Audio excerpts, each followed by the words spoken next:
"So you're coming with me," said the old man to the stray puppy after saving him. The words echoed across the dusty road as the sun dipped behind the hills.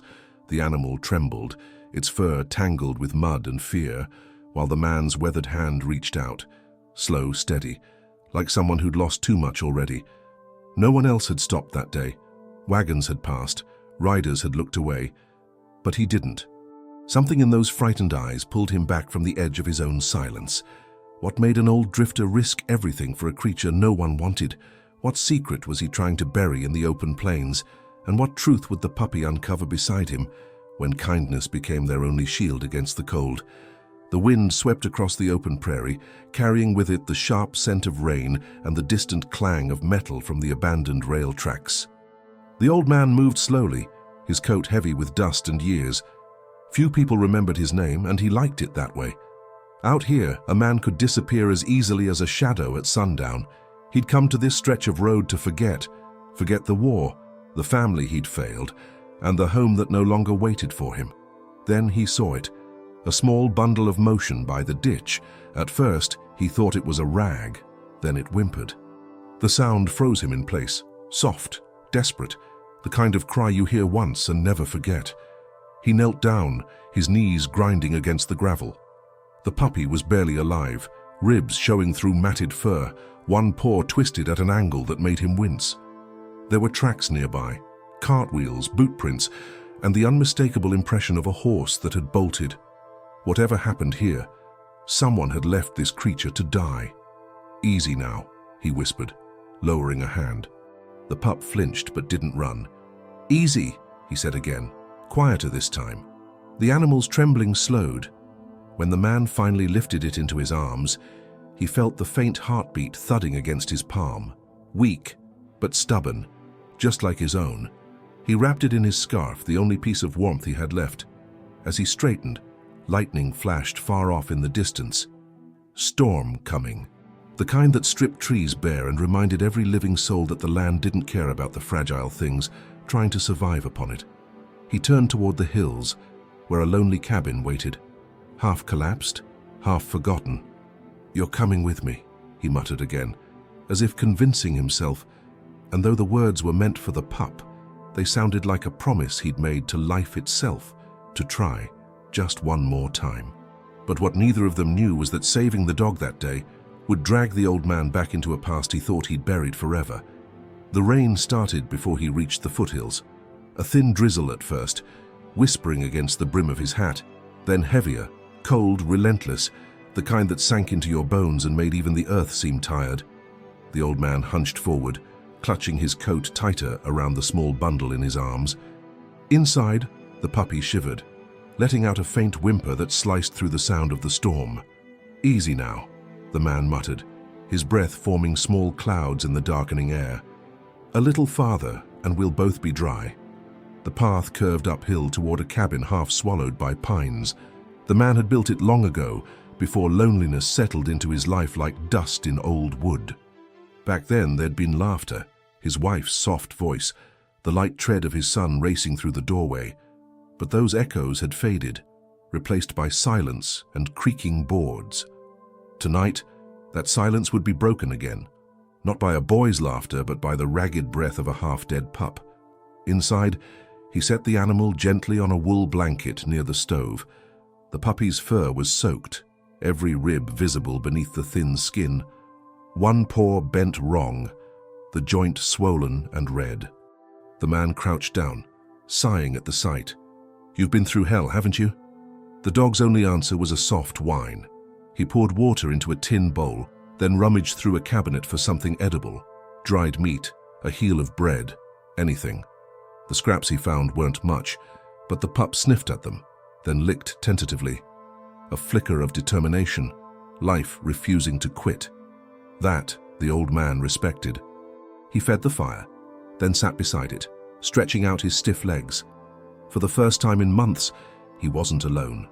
The wind howled outside, rattling the shutters, but inside, the glow from the fire painted the room gold and warm. He watched the pup's chest rise and fall, steadying by degrees, and felt something stir. A small, fragile thing he thought he'd buried years ago. Hope.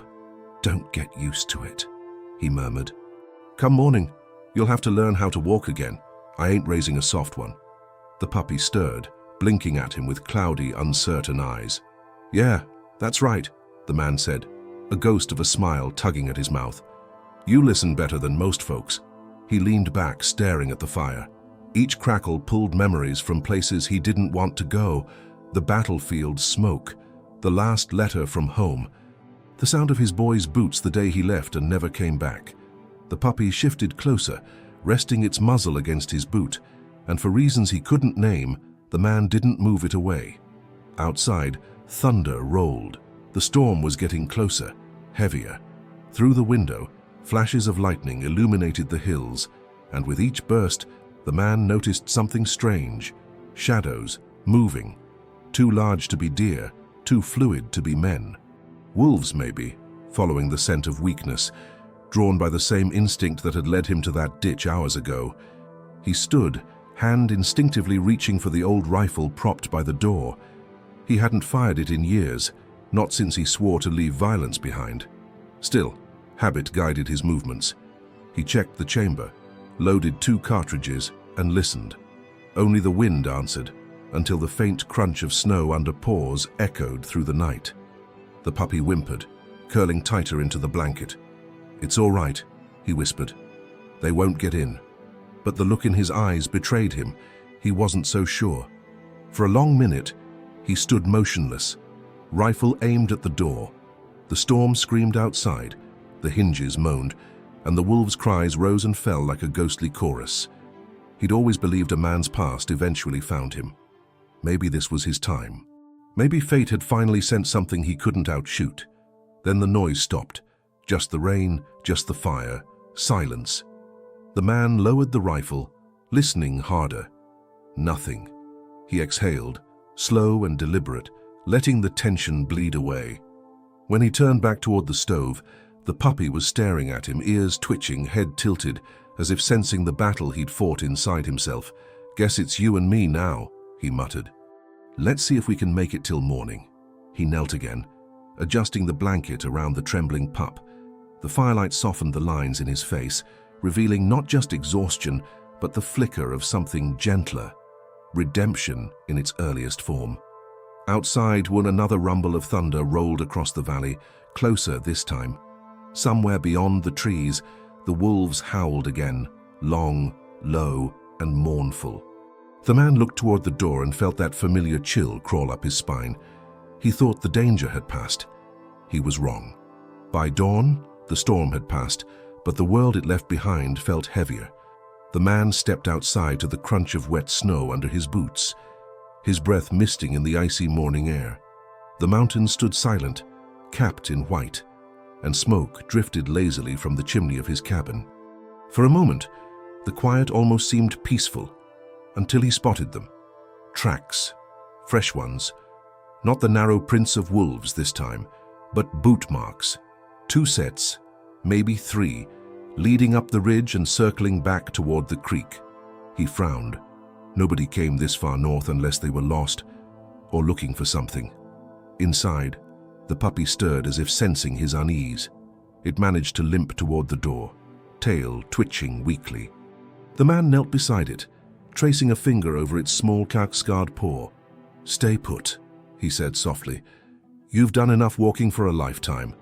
But as he turned to fetch water, the pup whimpered, a sharp, pleading sound that froze him mid-step. Something in that cry struck a nerve.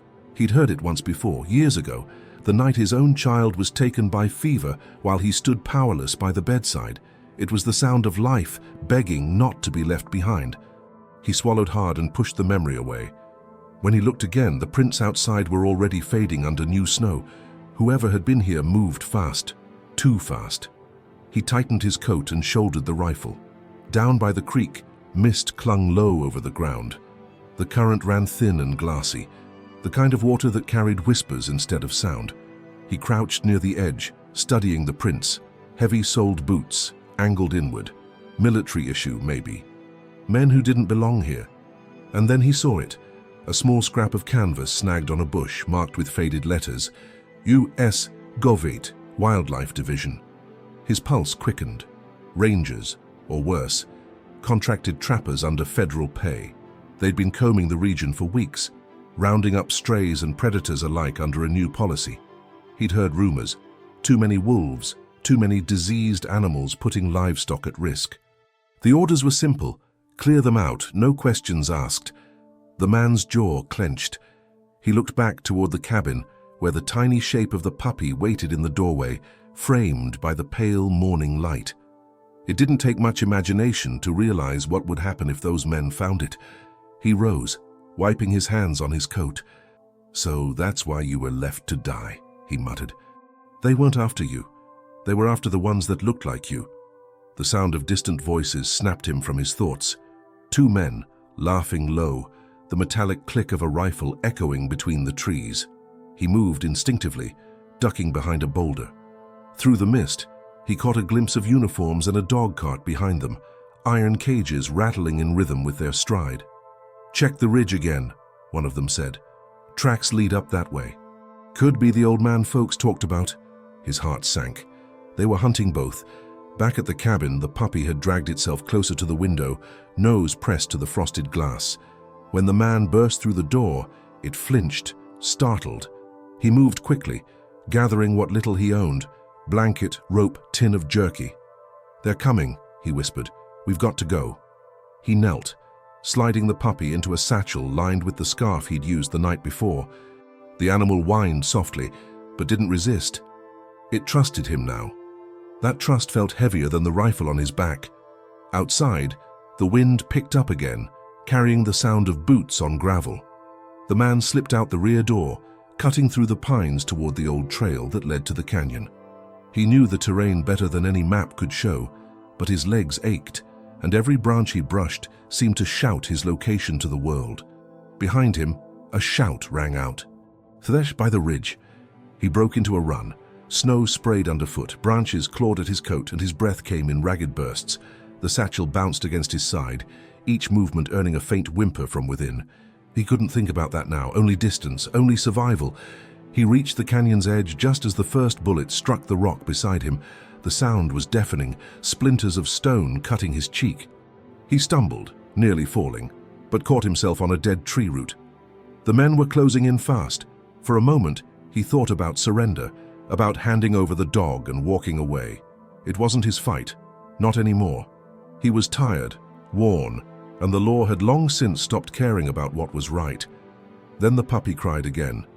That tiny, helpless sound, barely a breath, pulled something fierce and ancient from deep inside him. The same instinct that once made him shield his boy from the storm all those years ago. He turned, eyes hard. "You're not taking him," he whispered. And with that, he fired the rifle, not at the men, but at the cliff above them. The shot echoed like thunder. Rock and snow gave way in an avalanche of noise, cutting off the trail and sending the pursuers scrambling for cover. When the dust cleared, he was gone, disappeared into the wild. The puppy pressed tight against his chest, but safety was still miles away. And what the old man didn't know yet was that the men chasing him weren't just after the dog. They were after something the puppy carried with it, something worth killing for.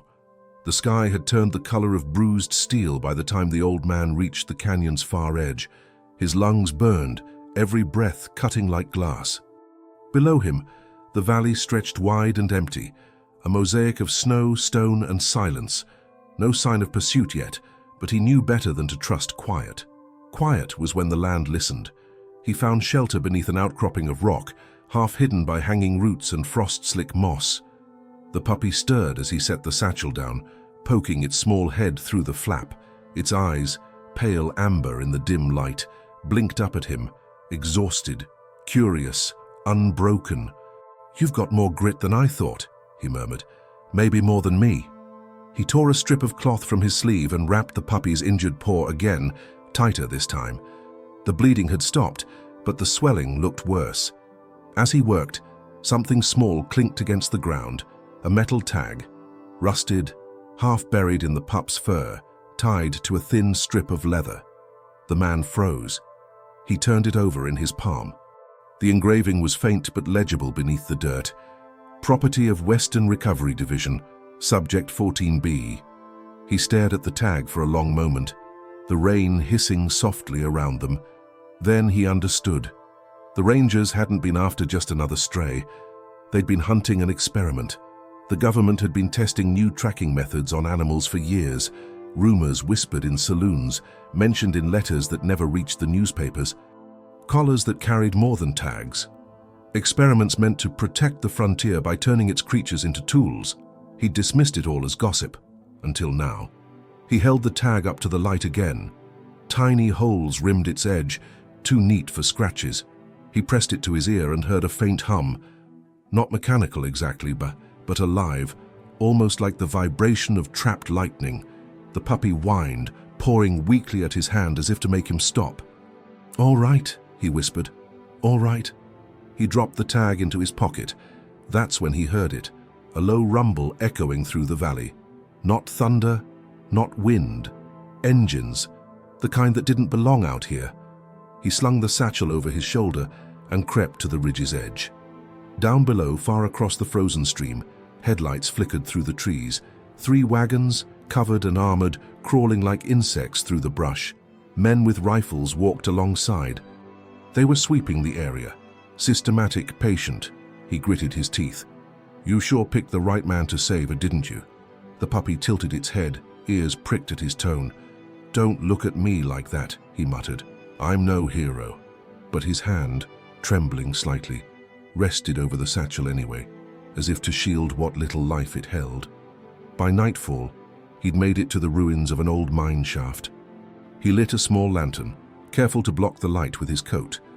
The air inside was damp and heavy, filled with the smell of rust and oil. He laid the puppy on a bed of old rags and crouched beside it. "We'll stay here till morning," he said softly. "Then we move again."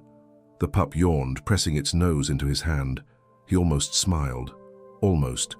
For a moment, he let his eyes close. Sleep came in fragments, images of running, shouting, firelight flashing off uniforms. He woke with a start when something sharp crackled in his pocket. The tag. It pulsed faintly now, glowing along its rim. A heartbeat of blue light. He stared at it, dread curdling in his chest. "They're tracking you," he whispered. "That's how they know where to look." He grabbed his knife. One quick cut and he could toss the cursed thing into the ravine. But when he raised the blade, the puppy whimpered again, pressing closer, as if it sensed his intention. Its trust stopped him cold. He lowered the knife. "I'll find another way." By dawn, the mine was surrounded. He knew it before he heard the boots, before the lantern flickered from a gust of outside air. The earth itself seemed to tense. The old man loaded his rifle, chamber clicking softly in the dark. He could run, but the trail was narrow and the snow deep. He could fight, but there were too many.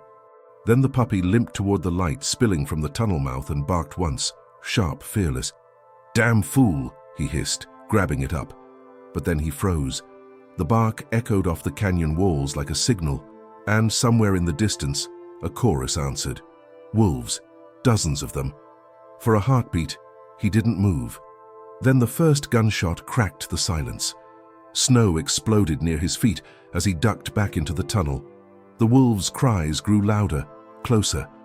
It wasn't panic in those sounds. It was fury. The old man pressed his back to the wall, clutching the trembling pup. Outside, the trappers were shouting, "Hold your line! They're coming from the ridge!" He stared into the dark mouth of the mine. The hum from the tag was stronger now, steady as breathing. He realized what it meant. The tag wasn't just a tracker, it was a lure. "They made you bait," he whispered. The wolves were descending fast, drawn by the signal, and if he stayed, he'd be caught in the storm they brought with them. He slung the rifle over his shoulder, grabbed the lantern, and moved deeper into the mine, heart pounding like a drum. The sound of the first wolf breaking through the trees echoed behind him, followed by the screams of men who had no idea what kind of hunt they'd started. By the time he reached the far shaft, the wind outside was alive with chaos, gunfire, howls, the sound of something primal tearing through man-made order. The puppy trembled, eyes wide. He whispered, "Hold on, little one. We're not done yet." And somewhere in the darkness behind them, the wolves howled again, this time not in rage but in recognition. The wolves' cries rolled down the canyon like thunder, deep, wild, and impossibly close. The old man pressed his back against the damp tunnel wall, lantern flickering beside him. The light danced over wooden beams slick with age, revealing the black veins of ore and the ghost of labor long forgotten. The puppy shivered in his arms, its tiny chest rising fast, matching his heartbeat. Outside, chaos tore through the storm. Gunfire snapped like dry twigs. Men shouted each other's names, voices cracking under the strain of panic. And through it all came that unmistakable sound, the low growl of a wolf pack closing in, not hunting for hunger but for vengeance. The man gritted his teeth. "We can't stay here." He glanced deeper into the shaft. The mine forked in two. One path collapsed, the other leading into a lower tunnel that sloped into darkness. The air there smelled of cold metal and wet stone, but it was his only chance. He lifted the pup into the satchel again and whispered, "Quiet now, little one." The animal licked his hand once, no fear, just trust, and tucked its head under the scarf. He moved cautiously, boots crunching on gravel. Each step echoed like a drumbeat, swallowed by the dark. The further he went, the louder the humming in his pocket grew, that cursed tag pulsing against the fabric of his coat like a warning. He pulled it out. The light now flashed steady and fast, a signal beacon cutting through the dark. The wolf's howls shifted direction almost instantly, reverberating through the mountain. "Damn it," he hissed, clutching it tight. He turned toward a side tunnel, then froze. Another sound cut through the wind. Boots inside the mine. He doused the lantern with his palm, plunging them into darkness. The smell of smoke and gunpowder drifted closer. A voice barked, "He's in here." "The signal's coming from inside." The man pressed himself into the shadows, holding his breath. The men were methodical, their flashlights slicing through the dark, rifles raised. Two passed within arm's reach. He could see their faces in brief flashes, young, tense, eyes darting. When the first one stepped past, the old man moved. One hand shot out, wrenching the rifle away, the butt slamming into the man's jaw. The second turned, but too late. A quick blow to the gut sent him sprawling. The old man dragged both behind a support beam, breathing hard. He wasn't proud of it, but war had taught him what survival cost. Then he heard the growl. At first, he thought it was his imagination, a sound memory conjured by fear. But it came again, deeper, closer. A shadow moved beyond the edge of the tunnel. 4 legs, lean, deliberate. A wolf, silver gray and enormous, its eyes glowing faintly in the dark. The puppy stirred, sensing the presence. It gave a weak bark. The wolf froze. Time itself seemed to hold still between them. Old blood and new, predator and prey, bound by something unseen. Then slowly the wolf lowered its head, sniffing the air. Its gaze shifted from the man to the satchel, then back again. "You came for him, didn't you?" the man whispered. The wolf blinked, silent. The echo of voices shattered the moment. More men were coming. The wolf's ears flicked, body tensing. "Go," the man said quietly. "If you're smart, you'll go." But the creature didn't. Instead, it stepped closer, until the tip of its muzzle brushed his coat. Then it turned and let out a long, piercing howl. The sound filled the tunnel, a signal that sent shivers down his spine. From the darkness, more eyes appeared. 4, 6, a dozen. The pack had come. The trappers burst into the tunnel, flashlights swinging wildly. "There, by the wall!" The wolves moved like smoke, silent until the moment of impact. The mine erupted in chaos, snapping jaws, screaming men, rifles clattering against stone. The old man dove behind a beam, shielding the pup. Gunfire sparked against the walls. A bullet grazed his arm. Pain flared white-hot, but he didn't let go. He watched as the lead wolf, the silver one, barreled through the men, its movements frighteningly precise, almost intelligent. In the flicker of muzzle flashes, he caught sight of something glinting around its neck. Another tag, another experiment. The realization hit him like a hammer. The men weren't here to destroy the wolves, they were here to recover them. He grabbed one of the trappers' dropped satchels and tore it open. Inside, metal collars, syringes, and a ledger stamped with the same insignia, Western Recovery Division. The columns were filled with numbers, not names. And there, among the entries, was one he recognized, Subject 14B, Alpha Pup, Female, GPS Trial, Phase 3. He looked down at the tiny creature pressed against his chest. The one he'd saved wasn't just a stray. It was the offspring of the very animals now tearing apart its pursuers, a living key to whatever program these men had built in secret. The wolves' howls merged into one furious chorus. The mine trembled. Dust fell in choking clouds. The old man staggered to his feet, clutching the satchel tight. "We're leaving," he rasped. "Now." He turned toward the lower exit, but the passage was blocked. Collapsed beams, firelight behind him. The wolves were driving the last of the trappers into the open. He could feel heat and blood in the air. He had two choices: stay and die in the mine, or trust the creatures that had every reason to hate him. He crouched low, meeting the silver wolf's gaze one last time.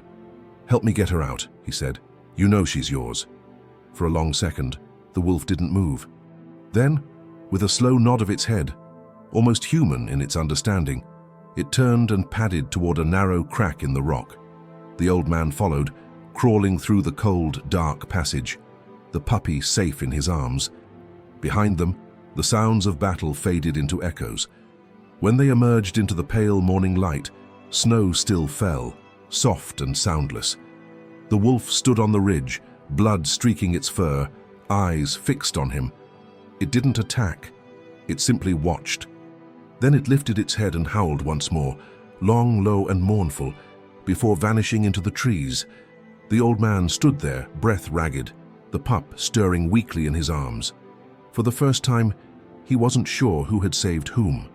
By the next morning, the sky had cleared, but the world still felt heavy with aftermath. The old man moved slowly through the pines, every step deliberate, careful not to leave a trail. The storm had buried most of the footprints, but he knew men like those wouldn't stop because of snow. They had orders, and orders made men cruel. He kept to the shadows, following the old service road that wound through the hills. By noon, he reached the edge of a narrow valley where a rusted windmill stood crooked over a frozen pond. Below it, half collapsed into the slope, was what he'd been searching for: the safe house. It had been built long ago, during his days as a courier, when men carried secrets instead of electricity. Hidden beneath the earth, reachable only by a single trapdoor buried under moss and roots, it had been his refuge after the war. He hadn't been back in years. He pried open the hatch and lowered himself in. The air was thick and stale, but dry. Dust coated the wooden floor, and the shelves still held some cans, rusted but intact. It would do. He laid the puppy on a wool blanket near the lantern and cleaned the wound again. It whimpered once, but didn't resist. When he was done, he poured water into a small bowl and set it beside the pup. Then he sat back against the wall, rifle across his knees, exhaustion seeping into his bones. The quiet was almost foreign. After a while, he pulled the metal tag from his pocket. It still pulsed faintly, slower now, like a dying heartbeat. He studied it, then unwrapped a cloth from one of the shelves. Inside was an old radio transmitter, disassembled, silent for years. He'd used it once to contact the old network, back when men whispered about government tests in the hills, back before they all disappeared. He turned the tag over, looking at its smooth edges. A thought began to form. If this thing could send a signal, maybe it could also receive one. He grabbed a screwdriver and began to work, prying the casing open. Inside was no simple metal. Tiny coils of copper and glass tubes hummed faintly, even without a power source. Then he saw something that froze him in place, a single stamped code beneath the wiring: R&D, Fort Carson Sector 6. He leaned back, whispering, "So it's real." The program wasn't just local. It was military, national, a weapon disguised as research. The puppy sneezed softly beside him, breaking his trance. He turned to it, the weight of realization sinking deeper. "They made you into a signal," he murmured. "You were never meant to survive." He reached for the blanket and covered her again. "But you did, and now they'll want you back." By dusk, he had the radio wired. Static filled the small room, low, grinding, but alive.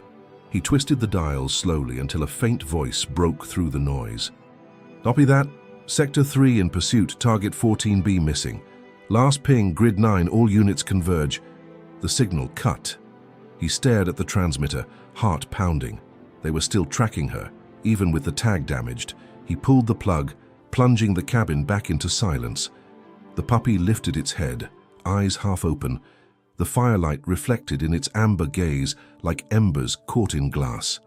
He studied her quietly, the realization dawning that she wasn't just some stray.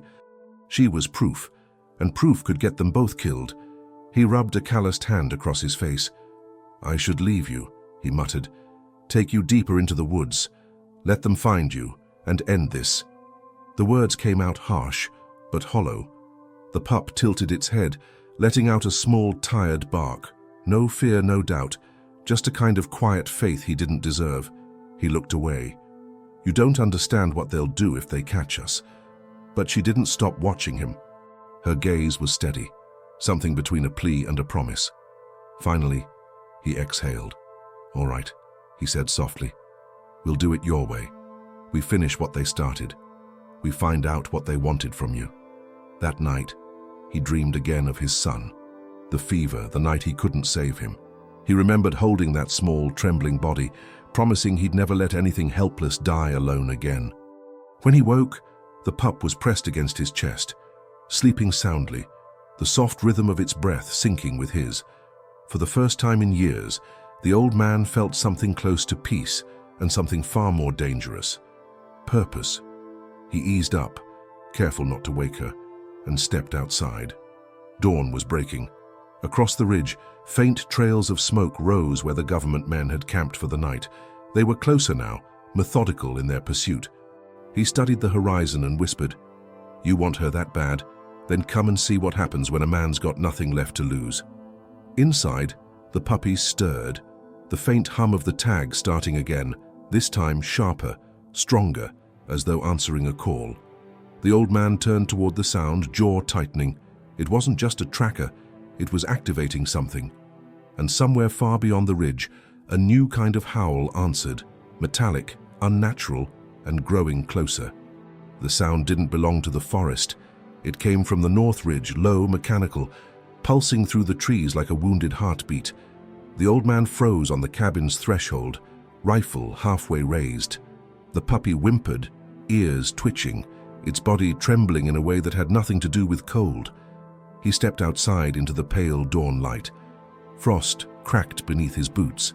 The hills stretched silent before him, except for that rhythmic noise, part growl, part engine. It rose and fell in strange waves, almost like breathing through metal lungs. "Easy," he muttered to the pup, though his voice barely hid his own fear. "We've got company." From behind the ridge came movement. Branches snapped, a flash of dull silver, then another. Through the mist, shapes emerged, 3 of them, crawling, 4-legged, gleaming under the early light. At first, he thought they were wolves, but when one turned its head, the truth hit him like a hammer. They were machines, not full metal, something worse. Living frames, half organic, half steel, flesh fused with plating, eyes glowed red where life should have been. The government hadn't just tagged wild animals, they'd rebuilt them. The old man's breath caught. "What the hell did they make out of you?" The first one tilted its head, sniffing the air, the way a predator does before the kill. A thin antenna extended from its spine, rotating with an eerie hum. Then, as if sensing the signal, all 3 creatures turned toward the cabin in perfect unison. The hum in his pocket answered back. The tag. He yanked it out and saw it flashing again, rapid, feverish. The creatures responded instantly, breaking into a run. "Move!" he barked, scooping the puppy into his arms and diving back inside. The front wall splintered a second later, metal claws tearing through timber like paper. Sparks flew. One of the hybrid beasts rammed through the doorframe, its body hissing steam. He rolled behind the old stove, pulling the pup tight. "Stay down!" Bullets would do little, but he fired anyway. The first shot rang out like thunder, hitting the metal beast in the neck. It staggered just enough for him to aim again and hit the joint of its foreleg. Sparks and blood erupted together. The creature shrieked, a sound part animal, part machine, and collapsed against the wall. But the other two were already circling the cabin. He could hear their claws raking across the roof, the low growl of hydraulic breath. The pup barked sharply, a high-pitched cry that echoed like a signal through the air. The creatures hesitated, just for a moment. That's when the old man understood. "They're not coming for me," he whispered. "They're protecting you." He crawled toward the wounded one, gun still trained. The creature's eyes flickered. Anger, pain, recognition. There, beneath the plating, he saw patches of fur, familiar silver-gray fur, the same color as the wolf that had saved him in the mine. "God Almighty," he breathed. "You were one of them." He lowered his rifle. The creature twitched, a sound escaping its throat that almost resembled a whine. It wasn't attacking, it was warning him. Another shadow moved past the window. The second hybrid leapt down, landing hard enough to shake the walls. The old man grabbed the tag, threw it across the floor, and fired again. The shot hit the tag dead on, shattering it into shards of metal. Instantly, the red glow in the creature's eyes dimmed. They froze mid-step, heads twitching as if trying to find a signal that was no longer there. Then they turned toward each other, confused, uncertain. The puppy whimpered softly, crawling out from the blanket. It limped forward, stopping just short of the dying wolf machine. Their eyes met. Something passed between them, a soundless exchange the old man couldn't understand. The hybrid blinked slowly, its head lowering until it rested against the pup's paw. Then, with a final hiss of steam, it went still. The silence afterward felt enormous. Only the crackle of the broken fire remained. The old man knelt, staring at the lifeless thing. He wanted to hate it, for what it was, for what it proved. But all he felt was sorrow. It wasn't the monster. It was the evidence, proof of men trying to tame what shouldn't be tamed. He took a breath. "We can't stay here," he said quietly. "They'll come looking when their machines stop reporting." He gathered supplies, rope, dried food, the few bullets left, and tucked the pup against his chest. As he stepped into the snow again, he looked back at the collapsed cabin. Smoke curled from the roof, rising in thin gray ribbons. "Used to think the worst thing a man could do was forget," he muttered. "Now I see it's what happens when he remembers too late." They followed the stream north, keeping to the low ground. The trees grew denser, the air colder. By the time the sun dipped behind the ridges, the forest had turned blue with twilight. The old man stopped at a clearing to rest. He knelt beside the pup and said, "Whatever they wanted from you, it's still out there. But if we find where you came from, maybe we can end this." The puppy tilted its head, tail flicking once. He smiled faintly. "Guess that's a yes." A distant rumble answered him. Vehicles far off but closing fast. He looked toward the horizon. They're moving quicker now, no turning back. He adjusted his rifle strap, picked up the pup, and whispered, "Come on, little one. Time to finish what we started." Far above them, hidden among the clouds, something new stirred. Metal wings unfolding against the dusk. A drone, sleek and silent, scanning the terrain below. Its sensors blinked once, then fixed on the two tiny shapes moving through the snow. Coordinates locked. Target reacquired. The forest had gone still, but not peaceful. The silence that followed was the kind that pressed against the ears, thick, electric, alive. The old man knew it too well. He'd heard it once before on the eve of a battlefield. It was the pause before the hammer fell. He adjusted the rifle strap across his shoulder and moved quickly. The puppy wrapped tight in his coat. The snow crunched softly beneath his boots, and his breath came in measured clouds. Overhead, the clouds rolled low and fast, storm gray and unnaturally uniform. "They're watching," he muttered. "Always watching." The pup whimpered, restless against his chest. He slowed for a moment, whispering, "I know, girl. I know. We'll keep moving." A flicker passed across the treetops, brief but sharp, like sunlight glancing off a blade. The old man ducked beneath an outcropping, eyes tracking the sky. Then he saw it, a black shape gliding between the clouds. No sound, no visible propellers, just the faint hum of precision machinery. A drone, smaller than an aircraft, bigger than a hawk. Its underbelly pulsed with blue light. He cursed under his breath. So they hadn't just built beasts, they'd built eyes to herd them. He turned back toward the forest's heart, weaving through the trees. The snow here was deeper, muffling his steps. But the drone kept its distance, circling above the valley, patient as a vulture. "They don't need to chase," he murmured. "They just wait till you run out of ground." By midday, the trees began to thin. Ahead, a ridge jutted from the earth, jagged and red beneath the frost. An old logging road snaked up its side, half buried but still visible. If he could reach the summit, he might find cover in the caves beyond. He climbed fast despite the ache in his joints, pausing only when the puppy stirred restlessly. Its ears twitched at something he couldn't hear. He stopped. The forest below had gone even quieter, too quiet. Then, crack, a single branch snapped somewhere down the slope, then another, not animals, boots. He dropped to one knee, eyes narrowing. Through the trees, faint figures moved, black coats, rifles coordinated, 5, maybe 6, moving in formation. They're closing in. He scanned the ridge for any path out. None, just rock and snow. The only chance was up, and maybe through. He slung the pup behind him in a satchel and began to climb the rock face, and each grip burning into his palms. The drone's hum grew louder now, its light slicing through the mist like a blade. He pressed himself against the stone, heart hammering. Then came the voice, distant, amplified, official. "You there. Step away from the cliff. Put the animal down and stand by for retrieval. You're interfering with a federal operation." He almost laughed. "Retrieval," he muttered. "That what they call it now." The rifle strap dug into his shoulder. He looked down. The men were spreading out, 2 breaking off toward the north. He couldn't outclimb bullets. Not with her. He needed to vanish. Near the ridge's crest, a narrow fissure cut into the rock. He hauled himself toward it, boots scraping. Inside, darkness waited, a passage swallowed by frost and time. He ducked in, lowering the puppy gently to the ground. "Quiet now," he whispered. She looked up at him, small and defiant, tail flicking once. "That's it," he said softly. "That's my girl." He crouched deeper into the crevice. The wind howled past the entrance, masking their breath. Outside, the drone's light swept over the ridge, stopping just shy of their hiding place. For a moment, it lingered there, then moved on. He exhaled.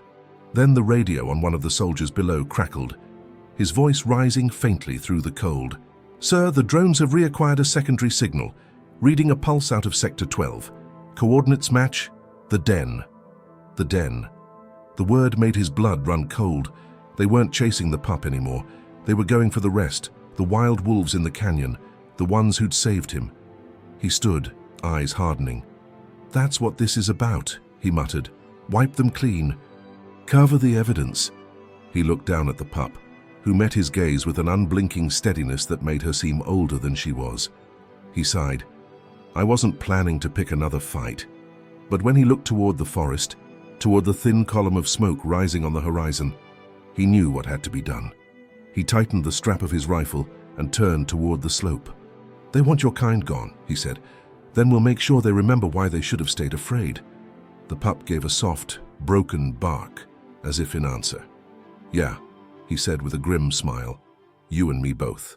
By dusk, he reached the edge of the ravine overlooking the wolves' territory. Smoke and gunfire rose in bursts across the snowfields below. The soldiers had arrived early, torches cutting through the dark like teeth. The sound of engines echoed from the canyon floor. He crouched low behind the rocks, watching as the wolves' shadows darted between the trees, flashes of gray and white against the firelight. They were outnumbered, cornered, fighting for land that wasn't theirs anymore. The pup whimpered, pressing against his chest. "I know," he whispered. "They saved us once. Now it's our turn." He looked down at the metal tag fragments in his hand, the last piece of the signal device. A thought flickered through his mind, dangerous and clear. If the machines could follow that frequency, then maybe they still could. He grinned, a rare spark of mischief lighting his tired eyes. "Let's wake the beasts." He began working quickly, assembling a crude transmitter from the broken parts, wrapping wire around an old radio coil. The pup watched him, head tilted, as if understanding the stakes. When he pressed the switch, the coil sparked blue, faint but enough. The hum returned, low and deep. Far off in the forest, something answered, a sound between a growl and a roar, echoing like thunder. The hybrids weren't all dead. Some had survived, and now they were listening again. The storm returned that night, as if the land itself knew what was coming. Snow whipped across the ridge in wild spirals, erasing all boundaries between earth and sky. The old man crouched behind a fallen tree. The pup nestled against his chest and listened to the hum of the makeshift transmitter. It pulsed softly, a heartbeat in the storm. He had placed it atop a rock near the canyon edge, its broken coil glowing faintly blue. Every few seconds, it sent a tremor through the air, an invisible call stretching deep into the wilderness, the call of the hunt. Below, the soldiers were moving in formation, their flashlights cutting pale circles through the dark. Trucks idled at the edge of the clearing, engines grumbling. Through the snow, he could make out the insignia stenciled on the metal doors: W.R.D., Western Recovery Division. "They brought an army this time," he muttered. "All this for one litter of wolves." The puppy stirred, letting out a low growl that surprised him. "Easy now," he whispered. "They'll hear us," but she didn't quiet. Her ears twitched, her small body tense. She wasn't afraid. She was answering something. Then he heard it too, faint at first, almost drowned by the wind. A howl, long, low, rolling across the valley like thunder over dry land. Then another, and another, until the night itself began to tremble with the sound. The pack was coming. Down in the canyon, the soldiers heard it too. One of them shouted over the wind, "Movement on the east ridge!" "Hold your line," another barked. "Thermals are picking up multiple targets, wolves incoming." The men readied their rifles. Floodlights flickered on, washing the snow in blinding white. The first wolf appeared like a shadow breaking free from the dark. Grey fur matted with snow, eyes burning with reflected light. Then came more. Dozens.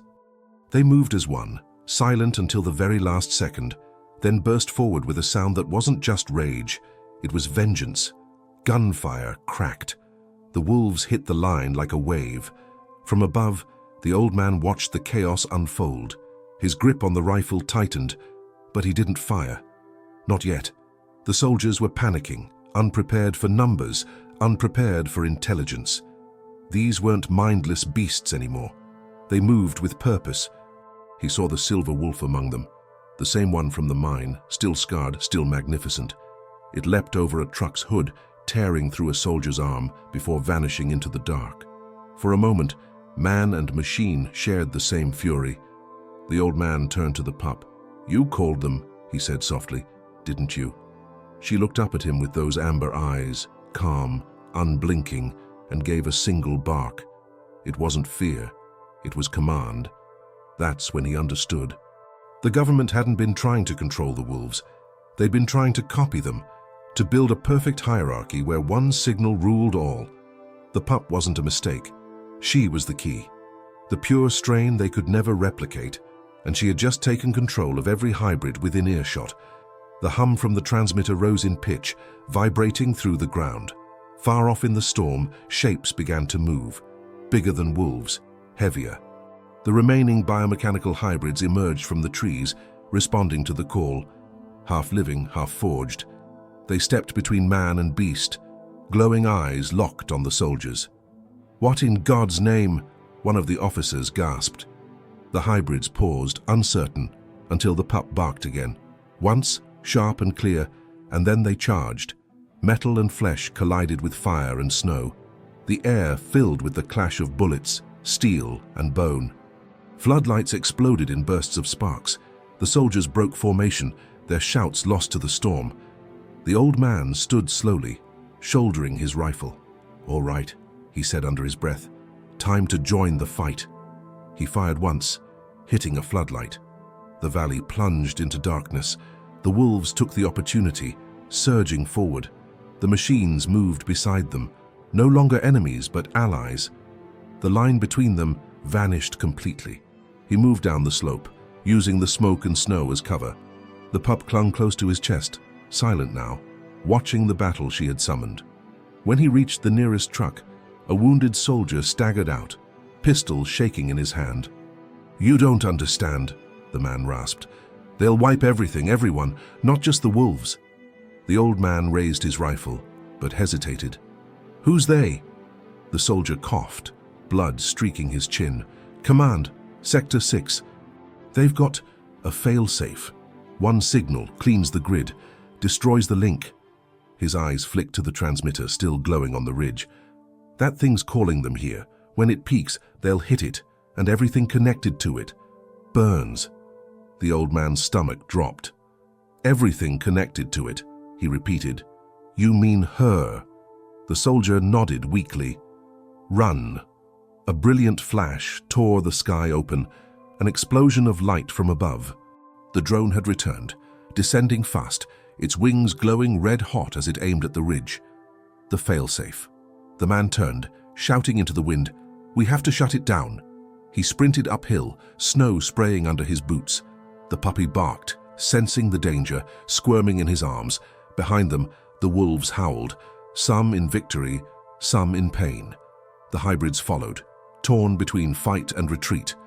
He reached the transmitter just as the drone's light flared brighter, targeting them dead center. The hum was deafening now, vibrating through his chest. He looked down at the puppy. Her eyes glowed faintly, the same blue as the coil. "If that thing fires, it takes you too," he whispered. "You understand?" She blinked once, calm as still water. He exhaled.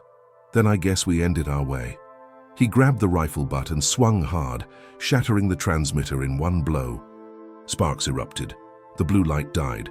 For a second, the world fell silent. Then, from across the valley, a sound rose, not mechanical this time, not artificial. A howl. Pure. Fierce. Alive. The wolves picked it up, one by one, until the night trembled with it. The drone hesitated mid-air, sensors flickering. Target lost. The old man held the pup close, whispering, "That's right. You're free now." The drone veered off, retreating into the storm. The lights below flickered, then vanished. The forest began to breathe again. But as the first light of dawn crept over the mountains, he knew it wasn't over.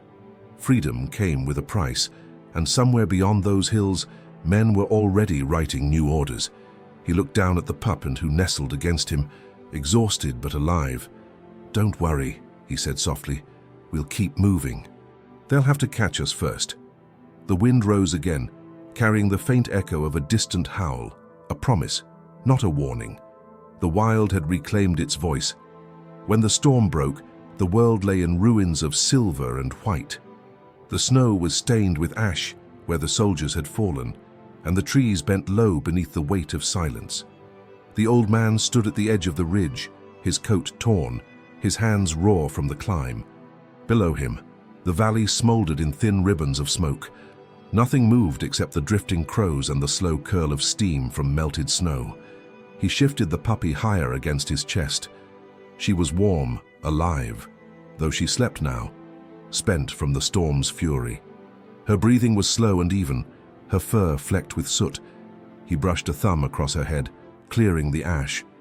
"You did good, little one," he murmured. "So you brought the mountain back to life." For a long while he just stood there, letting the wind wash over him. The fight had ended, but not the war. Not really. Men like those didn't vanish with one lost battle. They'd regroup, rebuild, return. That was the curse of humanity. It never stopped chasing what it didn't understand. Still, for now, there was peace, a fragile one, born of exhaustion and snow. He turned north, toward the distant line of forest that promised cover and maybe, just maybe, safety. His joints ached with every step, but he kept walking. The pup stirred once, pressing her nose against his chest as if sensing his resolve. By mid-morning, he found a cabin, smaller than his own, older, its roof bowed, its door hanging by one hinge. Smoke had long since stopped rising from its chimney, a relic of someone else's solitude. He pushed the door open. The hinges squealed, startling a small flock of sparrows from the rafters. Inside, dust and silence ruled, An iron stove sat cold in the corner, and a half-broken rocking chair leaned against the wall like an old friend waiting to die. He laid the puppy on a blanket near the hearth and knelt beside her. "Rest," he whispered. "You earned it." The pup opened one eye, yawned softly, and curled into a tighter ball. He smiled faintly. It wasn't much, but it was enough. He scavenged the shelves, found a tin of beans so old the label was almost gone, and a single candle stub. He lit it and watched the flame catch, painting the cabin in flickering amber. Outside, the wind began to settle. The storm had passed completely now, leaving behind the first fragile hints of blue sky. He sat in the rocking chair and leaned his rifle against the wall. For the first time in days, the quiet didn't feel dangerous. It felt earned. As the candle burned low, he reached into his pocket and pulled out what remained of the tag, the broken shard of metal from the transmitter. It no longer glowed, but faint etchings remained along the edge, coordinates, serial numbers, and beneath those, a final line stamped deep into the steel. "Project Keeper, terminate field units upon signal failure." His breath caught. Terminate. He turned sharply toward the puppy. She was still sleeping peacefully, chest rising and falling. But from far beyond the hills came a sound, distant, rhythmic, mechanical, the low drone of engines. His hand tightened around the metal shard until it cut his palm. Blood welled up between his fingers. "They're sending the cleanup," he whispered. He stood, wincing as his knees protested. "No rest for the damned, huh?" The pup stirred, ears twitching at his voice. He knelt beside her and scratched gently behind one ear. "Wake up, girl, we've got to move again." Her eyes opened slowly, those strange, luminous eyes that had already seen too much. She stretched weakly, then stood, wobbling for a moment before finding her balance. Her paw, once broken, was stronger now. She limped, but she moved. "That's it," he said, smiling faintly. "You keep proving the world wrong." He grabbed his pack, slung the rifle over his shoulder, and opened the door. The air outside was sharp, the kind that burned your lungs but made you feel alive.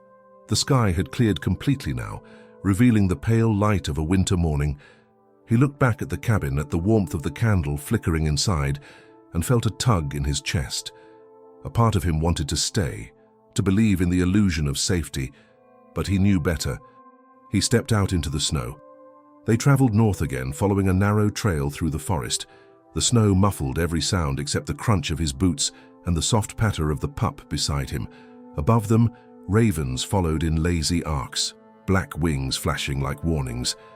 At one point, the puppy stopped, nose to the wind. A low growl rumbled from her chest. The old man froze. "What is it?" Then he heard it, faint but unmistakable. A whirring hum, like distant thunder with metal teeth, the same sound from before. He looked toward the horizon and saw the first glint of sunlight reflecting off steel. Drones, 3, maybe 4, moving in formation. Behind them, the faint silhouettes of trucks crawling through the valley. "Guess we didn't end it after all," he said quietly. The pup pressed against his leg. He knelt beside her, eyes hard but steady. "They're coming for both of us this time." He loaded a fresh cartridge into his rifle, the click echoing through the cold air. "Then we'll give them a welcome they won't forget." He looked up at the ridge where the first wolves had appeared days earlier. Smoke still lingered there, faint but defiant. He smiled grimly. "Time to bring them home again." The puppy barked once, short and sharp, the same sound she'd made the first time he heard her voice. It wasn't fear. It was agreement. The old man rose, shoulders squaring against the wind, and together they started back toward the ridge, two survivors walking straight into the heart of the storm once more. The forest watched in silence, knowing that some wars end not with victory, but with the courage to stand again. The air was razor-sharp, the kind that sliced the breath before it left your throat. The old man trudged uphill, snow grinding beneath his boots. Each step felt heavier than the last, but he kept going. The ridge rose ahead like the spine of some sleeping beast, jagged against the morning sky. Behind him, the puppy followed close, her small form leaving uneven tracks in the drifts. The world was quieter now, too quiet. Even the crows had fled. The only sound was the hum that had begun to pulse again through the air, the approach of the machines. "They're close," he muttered. At the crest of the ridge, he stopped. The valley spread out before him, wide and pale and scarred by the remnants of the last fight. Smoke coiled from the burned-out trucks. Far beyond them, a line of dark vehicles crawled slowly forward, engines rumbling like distant thunder. He knelt and brushed the snow away from a stone marker buried half in ice. Carved into it was a name he hadn't seen in years, his own. He froze. The letters were faded, worn by wind and time. Beneath them, another line, in memory of those who chose silence. His breath hitched. "They buried me," he whispered. "I never left this place." The pup whined softly, pressing against his hand. He looked down at her, realization dawning like fire in his chest. "You were never an accident, were you? You found me because they built you to." The pup tilted her head, eyes gleaming with that same strange blue light he'd seen in the hybrids. But this time it was softer, warmer. He crouched and touched her muzzle. "And now they're coming to finish what I started." The first drone appeared minutes later, gliding low through the storm clouds. Its lights swept across the ridge like a searchlight from heaven. He ducked behind a rock, pulling the puppy close. The machines followed, a column of black trucks and tracked carriers crawling up the path. He counted at least 20 men, each armed, each faceless behind their visors. They moved with a precision that spoke of something beyond training, like they already knew exactly where he stood. He reached into his coat and pulled out the last shard of the transmitter, the one he'd sworn he destroyed. The metal still pulsed faintly in his hand. "Guess I didn't smash you hard enough." He stared at it for a long time, jaw clenched. "You want a signal? Let's give you one." He dug the shard into the frozen ground, connecting it to the wires of his old radio pack. Sparks spat. The coil flared once, blue light surging through the snow like lightning across water. The machines below halted. Their engines whined as the drone overhead shifted course, turning sharply toward the ridge. "Come on," he growled, rising to his feet. "Follow it." The first bullet struck the rock beside him, sending chips of ice into his face. The second grazed his sleeve. He fired back, the rifle kicking hard against his shoulder. The soldiers scattered, returning fire in bursts that echoed across the valley. The puppy barked, sharp and fierce, the sound carrying farther than it should have. Somewhere in the distance, another answered, a long, low howl rolling through the forest, then another, then a chorus. The wolves were coming again. The old man smiled grimly. Right on time. He reloaded, breathing hard. The snow around him exploded as more rounds hit, but he didn't flinch. He'd spent a lifetime running, from guilt, from ghosts, from everything that might have saved him, but not anymore. The first of the soldiers crested the ridge, rifle raised. The old man dropped to one knee and fired. The man fell. Another took his place. The drone swooped low, targeting him with a red beam that burned through the mist. He raised the radio pack, twisting the dial hard. The blue signal flared brighter, bursting upward in a column of light. The drone stuttered mid-air, sensors scrambled by interference, and then came the roar. The wolves burst from the tree line, grey, white and silver, their eyes glowing faintly blue. The hybrids followed behind them, moving in eerie silence, half machine, half ghost. They tore through the soldiers like a living storm. The old man ducked behind a rock, shielding the pup. "Stay close." The sky lit with fire as the drone fired again, missiles streaking through the storm. The explosion threw him back, snow and ash blinding his vision. He hit the ground hard, pain flaring through his ribs. He blinked through the haze. The pup was still there, limping, frightened, but alive. She ran to him, paw pressing against his chest. He reached up weakly, touched her fur, and smiled. "That's my girl."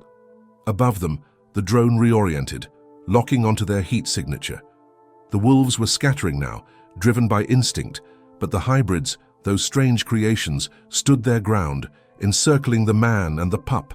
Their leader, the scarred silver wolf, lifted its head and howled louder than before, defiant. The sound shattered the air. The drone's lights flickered, confused, disoriented by the frequency. The old man looked at the pup. "Now," he whispered. "Call them." She barked once, a short, piercing cry that resonated through the snow. The hybrids responded instantly, their internal lights flaring blue. They turned as one, facing the sky. The drone fired again, but before the missile could strike, the hybrids launched upward, leaping higher than any living thing should, intercepting the blast mid-air. The explosion bloomed like a second sun, swallowing them all in white fire. When the light faded, the sky was quiet again. The drone was gone. The soldiers were gone. The valley lay empty except for snow and smoke. The old man struggled to his knees, every muscle screaming. The puppy stumbled beside him, Ash clinging to her fur. They stood together on the ridge, alone but alive. He looked out over the silent valley. "They'll come again," he said softly. "They always do." Then he looked down at her. "But next time, they'll find we're ready." The puppy wagged her tail once, slow and sure, and for the first time in years, he let himself laugh, broken, hoarse, but real. The wind carried it away, mingling with the fading echoes of the wolves below. By nightfall, the wind had quieted to a whisper. The ridge, once filled with smoke and thunder, now lay beneath a soft veil of falling snow. The world had gone still again, still, but not dead. The old man sat by a dying fire, his back against the rocks, the puppy curled in the crook of his arm. Her breathing was shallow but steady. Every now and then, her paw twitched, as if chasing something in a dream. He stared into the flames, watching them dance low and slow, their glow reflected in his weary eyes. The ache in his ribs pulsed with every breath, but he didn't mind. Pain meant he was still here. Pain meant she was too. All around them the forest whispered, cracking ice, shifting snow, the distant drip of thaw. Nature reclaiming what men had broken. He took off his gloves, fingers trembling from the cold, and reached out to feed another stick into the fire. The motion brought a flicker of warmth to the puppy's fur, and she stirred. Her eyes opened, clear again, no longer lit with that faint blue glow. Just alive, just hers. "There you are," he whispered, smiling through cracked lips. "Back where you belong." The pup looked at him, tilted her head, and pressed her nose against his palm. He laughed softly, a sound rough from disuse. "Guess that makes two of us finding our way back." In the silence, his thoughts began to drift backward, to the life he'd buried long before the snow. He remembered the small house by the river, his wife's laughter, the smell of coffee and rain. And then the sickness, the telegrams, the government letters marked confidential. They'd told him it was for protection, for progress. They'd said his son's death meant something, that his sacrifice would further the work. He hadn't believed them then. Now he knew the truth. The same hands that took his boy had built those monsters. The same voices that praised his service had turned kindness into a weapon. He'd spent years wondering, trying to forget. But it wasn't forgetting he'd needed. It was to remember enough to make it right. He looked down at the pup, her fur rising and falling with every small breath. "You were the proof, weren't you? The piece they couldn't control. The thing they called a failure because you still had a heart." She blinked once, slow and tired, and rested her head against his arm. He smiled faintly. "Guess that makes me a failure too." The fire burned lower. He shifted to keep her close, wrapping his coat around them both. The snow had thickened outside the ridge, blanketing the world in silence. No hum of engines now, no distant lights, just the wind. Somewhere deep in the valley, a wolf howled. The sound rose and fell, long and mournful. A minute later, another answered, farther away. Then another.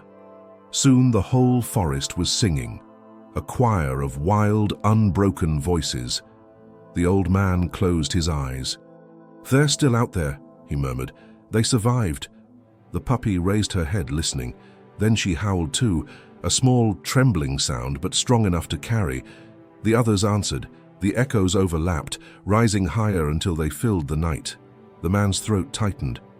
He had no words for what he felt, only the sharp ache of something like redemption. For the first time in years, he wasn't running from silence. He was part of it. As the howls faded, he rose stiffly, every bone protesting the movement. He walked to the edge of the ridge, looking down at the dark valley below. Smoke still drifted faintly where the machines had burned. The snow glowed pale in the moonlight, untouched except for a line of paw prints leading into the woods. He looked up at the sky, clear now, stars sharp and countless. He spoke softly, not to the heavens, but to the unseen graves buried beneath the snow. "You were right, son. The world doesn't need saving, it just needs men to stop trying to own it." He paused, swallowing the lump in his throat. "I wasn't there when you needed me, but I'm here now, for her." The pup padded to his side, pressing her body against his boot. He looked down at her, his voice rough. "You're coming with me, you hear? No matter what they send next." She wagged her tail once, slow, certain, a heartbeat's worth of promise. He gathered his things, the rifle, the empty pack, the shard of metal he'd kept for too long, and tossed the shard into the fire. It hissed, sparked once, and was gone. Then he slung the rifle over his shoulder and stepped down the slope. The snow gave way beneath his boots, the cold biting through his coat, but he didn't stop. The pup followed close, her small form a shadow beside him. At the bottom of the ridge, the forest opened into a clearing bathed in moonlight. He paused, scanning the tree line. No soldiers, no machines, only the faint imprint of wolf tracks winding north, deep into the untouched wild. He took a breath. "Looks like they left us a path." The puppy barked softly, the sound bright and hopeful against the frozen air. He smiled, the lines of his face easing for the first time in years. "Then north it is." They walked together until the trees swallowed them whole, one man and one small, limping miracle. Behind them, the ridge stood silent, marked only by the wind's soft touch and the faint whisper of their footprints fading into the dark. And though no one else would ever know their story, the forest did. The wolves did. The earth itself seemed to hum with it, an old man's promise kept, and the quiet heartbeat of a creature that refused to die. The dawn came blood red, the snow turned to rust beneath the first light, and the wind carried the smell of iron. The old man stood at the edge of the clearing where the forest met the ruins of the government's outpost. What was once a research station now lay half buried in frost and silence, half metal, half graveyard. Broken towers, collapsed walls, the skeletons of machines that once breathed. He tightened his grip on the rifle. The pup walked beside him, no longer limping, her coat dusted white, eyes steady. She didn't bark, she didn't need to. They both knew what waited inside that ruin. A hum, faint, pulsing through the ground. The signal wasn't dead. It had changed pitch, deeper, slower. The project wasn't finished. It was waking up. The front gate hung open. Snow had drifted inside, covering what had been a courtyard of concrete and wire. The man moved slowly through it, every footstep echoing like a memory. On the far side, a door gaped, blackened by fire but intact. Beyond it, light flickered. He stopped at the threshold. The walls hummed with hidden power. The pup whined softly. "Yeah," he said under his breath, "I feel it too." Inside, the air was warm. Wrong for this place, wrong for this season. Machines lined the walls, some shattered, others alive and waiting. In the center of the room stood a single cylinder of glass, cracked but still glowing from within. Floating inside was something small, curled, half-formed. Another puppy. But this one wasn't breathing. Its veins glowed faintly blue beneath translucent skin. The old man's face tightened. God help them. He stepped closer. Words flickered across a nearby screen, running on a loop. Project Keeper, Genetic Stability Reboot, Subject. Alpha, Terminated. Below it, a single line of text blinked, waiting. Insert live key to resume program. The pup behind him growled, low, defensive. The man turned slowly. "They're calling for you," he said softly. "You're the key." A sound cut through the air, heavy boots, metallic scraping. He spun, raising the rifle. From the shadowed corridor, a figure emerged. A man in a long grey coat, badge glinting faintly. Dr. Harlan Voss. His hair was white, his face calm, almost priestly. "I thought you were dead," Voss said, his voice smooth as oil. "But then, ghosts have a way of coming back when they smell guilt." The old man didn't lower the gun. "You built this. I rebuilt it," Voss replied. "You gave us the pieces. The wolf genome, the endurance sequences, the empathy triggers. Don't you remember? You signed the first clearance yourself." The old man's jaw locked. "You twisted it, turned it into this." Voss smiled faintly. "Progress always demands sacrifice. We tried to perfect loyalty, but it clung to compassion, a flaw that makes every living thing weak." He nodded toward the pup. "That one. She's the last of her strain, the only one who resisted control. That's why she matters." The old man's hand trembled slightly on the rifle. "You're not taking her." "Oh, but I'm not here to take," Voss said. "I'm here to finish." He raised a small remote from his pocket. A low tone pulsed through the room. The pup yelped, staggering. Her legs buckled. Blue light flickered along her spine, crawling beneath her skin. "Stop it!" the old man shouted, stepping forward. Voss tilted his head. "You gave her life with your data. I can end it with a frequency." The old man fired. The bullet hit Voss in the shoulder, spinning him back. The remote clattered to the floor. Sparks shot across the console. The pup collapsed, twitching. He dropped the rifle, sliding beside her, hands trembling as he touched her fur. Her heart fluttered under his palm, weak, but still there. "Stay with me," he whispered. "Don't let him take that from you, too." Voss staggered to his feet, clutching his bleeding arm. "You can't stop evolution," he hissed. "You can only die refusing it." The old man met his gaze. "Then I'll die human." He reached for the remote, slammed it against the console, shattering it. The lights exploded, the machine screaming with feedback. The glass cylinder cracked down the middle, blue fluid pouring across the floor. The hum rose into a shriek. The whole building trembled. Voss stared around, horrified. "You fool! You triggered the cascade." "Good," the old man growled, pulling the pup into his arms. "Let it burn." He ran. The walls split open, vents bursting fire and smoke. Metal screamed as the ceiling began to fall. He dodged falling cables, his coat catching flame.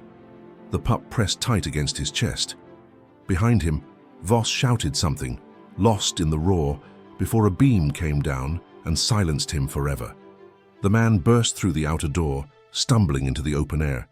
The building behind him convulsed, then erupted in light, blue, white, gold. The shockwave hurled him into the snow. For a long time there was only ringing in his ears, the taste of ash, and the faint beat of a heart against his palm. He looked down. The pup blinked up at him, eyes no longer blue, no longer artificial, just brown, warm, alive. He smiled, tears freezing on his cheeks. "Told you I'd get you out." Behind them, the facility burned like a sunrise over the mountains. Every trace of the project was gone, every file, every secret. The old man watched it burn, holding the puppy close. "No more cages," he whispered. "No more masters." The snow began to fall again, soft and clean, covering the wreckage, and for the first time, the world felt quiet, not because it was dead, but because it was finally free. Morning came slowly, as if the sky itself feared to disturb what was left.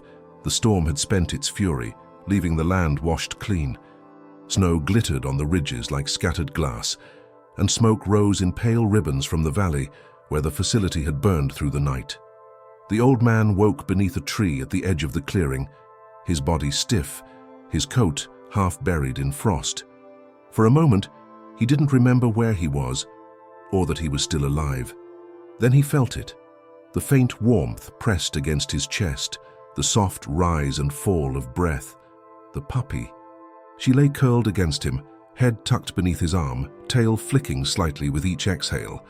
Her fur was matted, streaked with soot, but her heartbeat was strong and steady. The blue shimmer that once ran beneath her skin was gone now.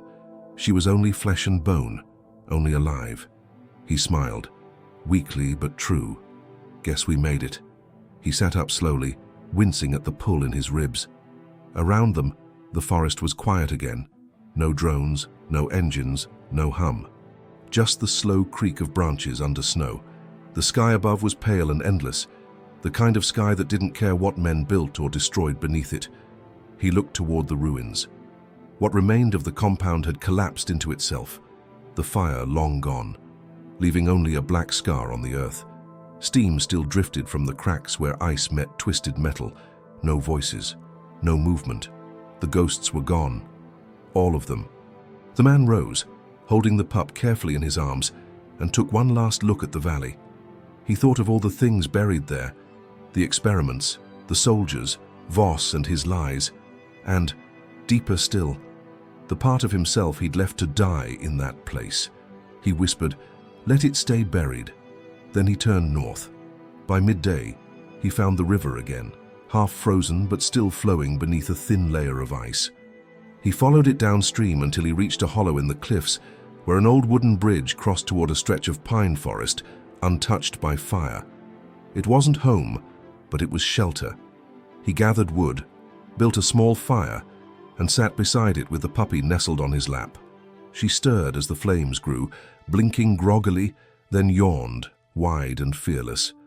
He chuckled softly. "Brave little thing, aren't you? Still think the world's worth howling at?" She tilted her head, studying him with those deep brown eyes. Something in that gaze, pure, curious, trusting, unraveled what little armor he had left. He took a slow breath. "You know, I used to think saving something meant keeping it safe. But it's not, is it? It's letting it live, no matter how much it scares you." The puppy nudged his hand, as if to agree. He looked up at the horizon. Beyond the trees, the sun had begun to rise, spilling gold over the snow. For the first time in years, he felt warmth that didn't come from a fire. That night, he dreamed again. Not of the war, not of the screams or the letters. He dreamed of his son as a boy, barefoot, laughing, running through tall grass. The sound wasn't one of memory, but of forgiveness, echoing through him like a bell long overdue to ring. When he woke, he found the puppy standing over him, tail wagging, muzzle dusted with snow. She barked once, bright and insistent. He grinned. "All right, I'm up. Where to now, Commander?" She turned and trotted toward the tree line, pausing only to glance back. He followed, his limp lighter than before, his breath steady. As they moved, he saw signs of life, deer tracks in the snow, a bird darting through the branches, the faint trickle of a stream thawing under sunlight. The world was waking again. By the time they reached the far ridge, the valley behind them was only a distant haze. He stopped there for a while, looking back. The sky had cleared completely, the wind soft. He spoke quietly, more to himself than the pup. "It's strange. All my life, I thought the fight would end when I stopped running, but maybe it ends when you start walking again." He looked down at her. "And I reckon I don't have to walk it alone anymore." The puppy barked again, short, proud, certain. He laughed, the sound carrying far into the empty morning. "Yeah, you're coming with me, all right?" They descended the ridge together, the path opening into a wide stretch of untouched forest where the snow melted into spring grass. The air smelled of pine and damp earth. Somewhere nearby, a wolf howled, a long, steady note that rolled through the hills. The pup paused, ears pricked, then answered with her own high, defiant bark. The man smiled. "That's it, girl. Let 'em know we're still here." He knelt, pressing a hand to the ground. The earth was cold, solid, alive. "Everything they broke," he said softly, "we'll put back together." The pup nuzzled his hand, and together they kept walking, two small figures moving through the wild, leaving nothing behind but footprints and a trail of faint warmth in the snow. That night, when they stopped to rest beside a stream, he built one more fire. The sky above was thick with stars, quiet, endless, forgiving. The puppy curled up beside him, head resting on his boot. The old man leaned back, eyes on the heavens, and whispered, "You're safe now." He paused, then smiled faintly. "And so am I."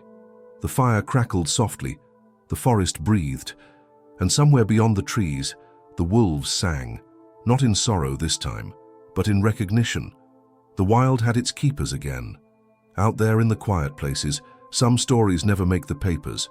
No medals, No crowds, just a man, a heartbeat, and the will to keep something small alive. Sometimes the world doesn't need saving. It just needs someone who won't walk away.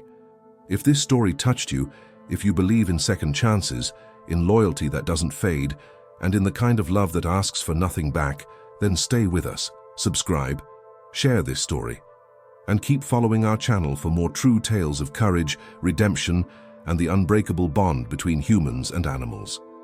Every view keeps these stories alive. Every comment helps another voice be heard. Because somewhere tonight, another stray is waiting for someone to stop, reach out, and whisper the same words that changed everything. You're coming with me.